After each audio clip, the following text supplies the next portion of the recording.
Well, September certainly didn't waste any time to pull out the drama card for the Montreal Canadiens, now did it?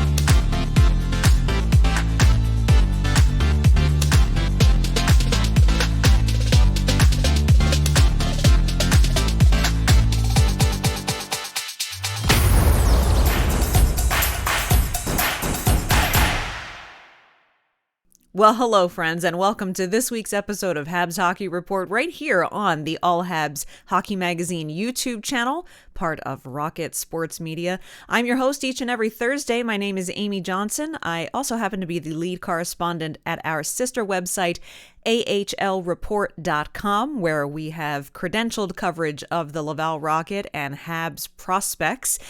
So glad that you're here with us today. If you haven't done so, hit that subscribe button because I got to tell you, buckle in, strap in. September is here and hockey season, the good stuff is really starting to happen. We're going to talk about that today. We've got Kirby Dach news. We've got Carey Price news. We've got Cayden Primo news. Lots of things to catch you up on this week, but we certainly don't want you to miss any of our coverage all season long. Now is the time. Hit the subscribe button, tap the notification bell, hit the like button. Let's get started with this week's show.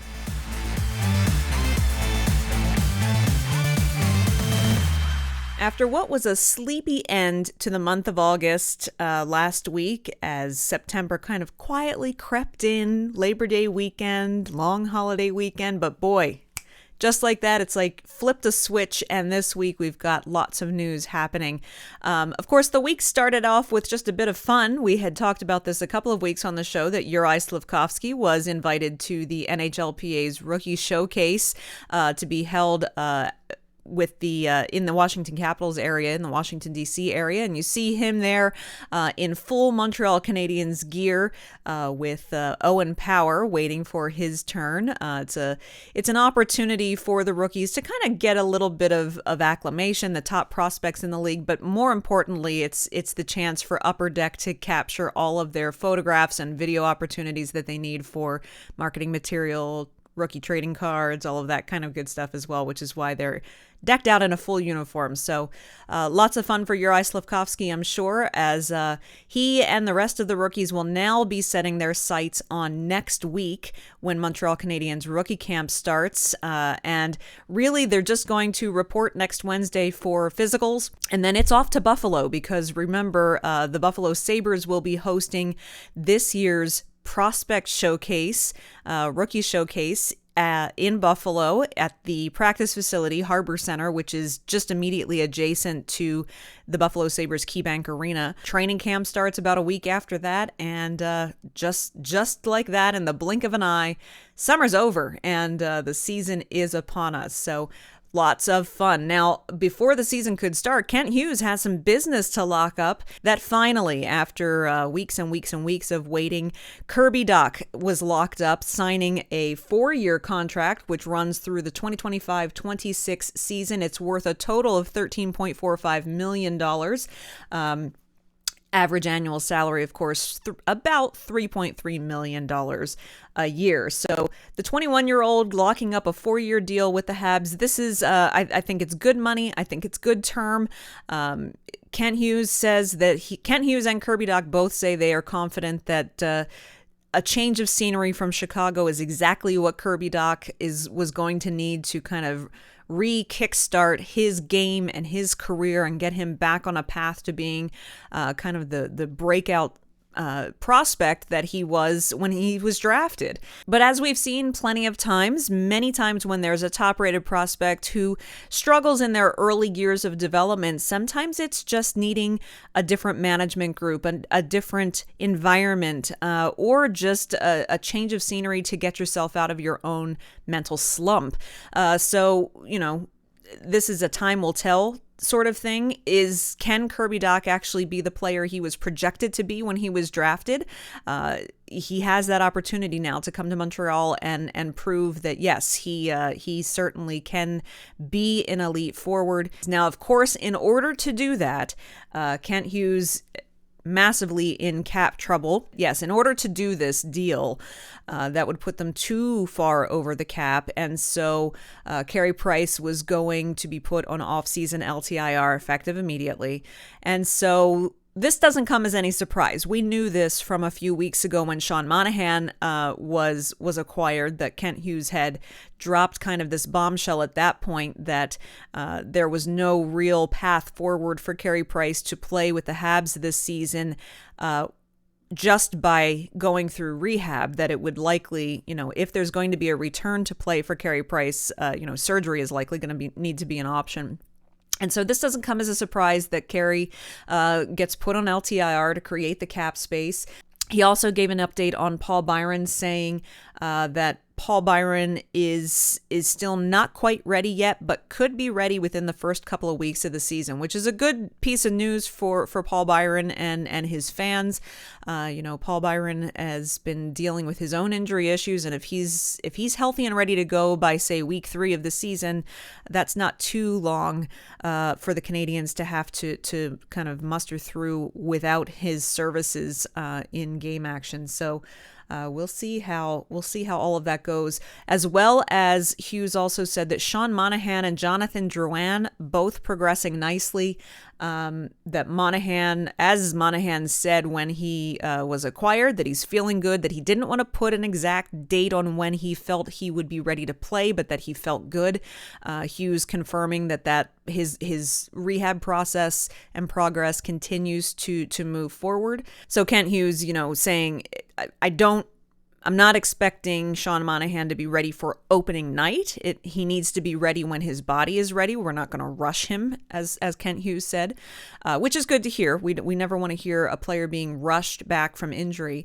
But Kent Hughes saying that he believes Sean Monahan is pretty close, and then tossing in at the very end of that something to the effect of, and the same with Joe, meaning he feels the same for Drouin, that Drouin is pretty close as well. However, he acknowledged that, yes, he still does need to shed some money off the cap. So the phones are still working for Kent Hughes. We'll see what kind of trade gets done.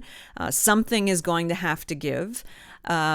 He did mention that he's not going to trade a contract just for the sake of dumping salary, that there has to be some advantage to it as well. So it sounds like he's, not just doing. We've seen so many teams that are just trying to shed salary this summer who just simply practically give away players because they're wanting to get rid of salary. In fact, Sean Monahan's acquisition was essentially that. I mean, Calgary gave up Sean Monahan and a pick for future considerations for literally nothing back from the Montreal Canadiens. Kent Hughes isn't going to go that route.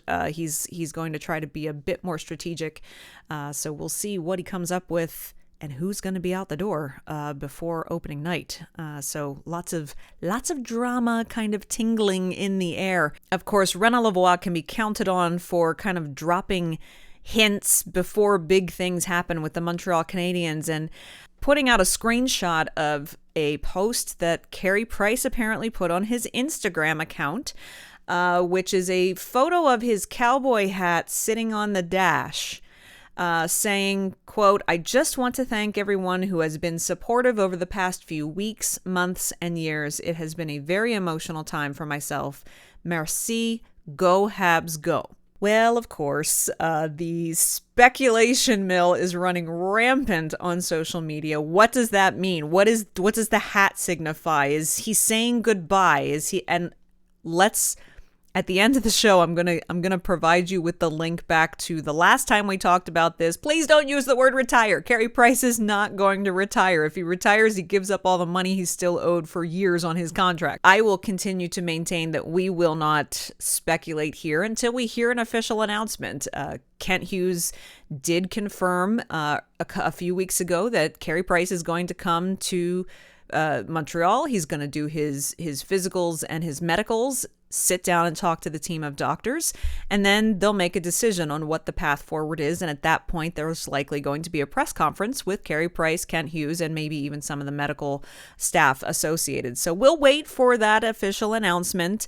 But what's feeding that rumor even more are two other things. Kevin Weeks putting something out late on Wednesday night saying that he is hearing that the Canadiens are working on a multi-year extension for Jake Allen.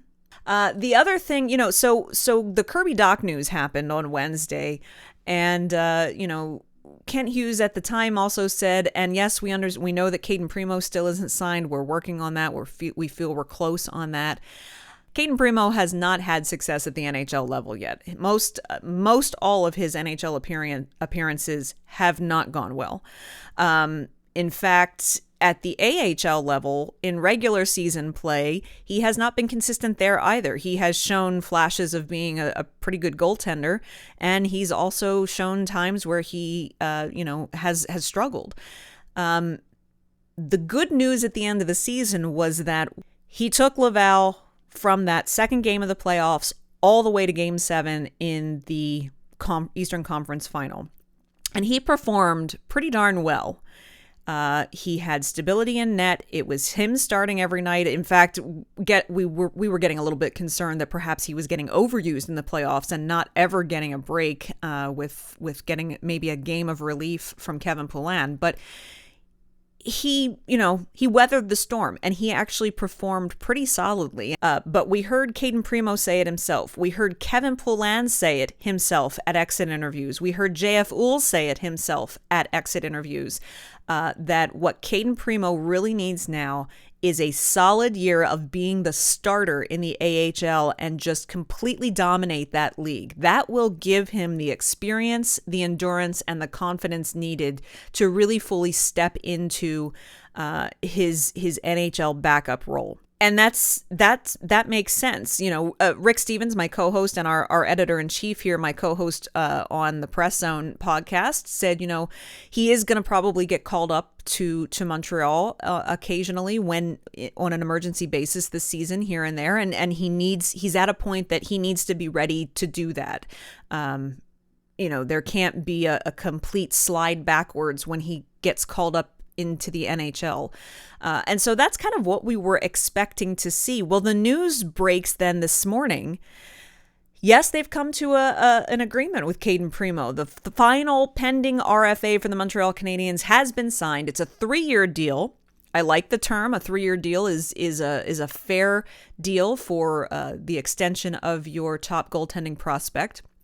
I don't mind the money either. He starts with $770,000 in the first year, $800,000 in the second year, and then in the third year, which is 2024-25, he goes to $1.1 million. So a kind of a ladder of salary, which is fine. Here's the kicker for me: it's a one-way deal for all 3 years. Now, I would have expected to see this be a 2-way deal for this year, and then go to a one-way deal either next year or in the final year. This concerns me a little bit because this is starting to be writing on the wall. We don't yet know if Kevin Weeks' sourcing is correct, that they're actually seeking a multi-year extension for Jake Allen. So we'll kind of put that off onto the side. But we do know that they've signed Cayden Primo to a 3-year, one-way contract extension. They're not going to pay Cayden Primo $770,000 to play in the AHL for an entire season. The difference between a one-way and a 2-way deal has nothing to do with where they are allowed to play. It's how a player is paid. When they are on a 2-way deal, they have a set salary that they are paid when they play in the NHL. And when they're playing in the AHL, they have a different, usually much lower salary. A one-way deal means that they get paid, as I said, the first year of this contract, he gets $770,000. Being on a one-way deal, it means that Cayden Primo is going to make $770,000 this year, regardless of whether he's playing in the NHL or the AHL. Most players who are on a one-way deal are not expected to spend a whole heck of a lot of time in the AHL because that's would be severely overpaying someone to play in the American League. So that has me a bit concerned for Cayden Primeau's development. Is Sam Montembeault going to be the one who gets one of the guys who gets packaged out for Kent Hughes to try to shore up some to try to create some cap space? And are they thinking it's going to be a Jake Allen, Cayden Primo tandem in the NHL this year? It's right now, it's definitely the feeling of just kind of waiting for the other shoe to drop.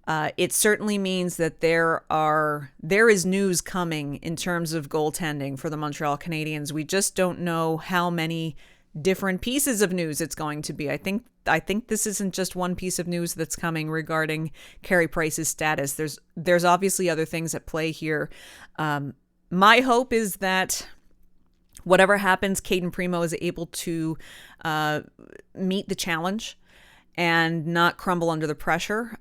He did that well in the playoffs, and it was the hope that he could carry that into the fall and build on that. And it's possible that they maybe have to accelerate his timeline because of other circumstances. It's going to be fascinating to see how this plays out. I will give you a feedback forum question for the week, though. Tell me what you think about Kirby Dach's contract and that situation. And tell me what you think about Cayden Primo's contract, that it's one way right off the bat. Would love to hear what you have to think about it. If you did miss our last episode where we talked extensively about the Carey Price news and Sean Monahan and things of that nature, check that out right here, and I'll see you back here for another episode of Habs Hockey Report next Thursday.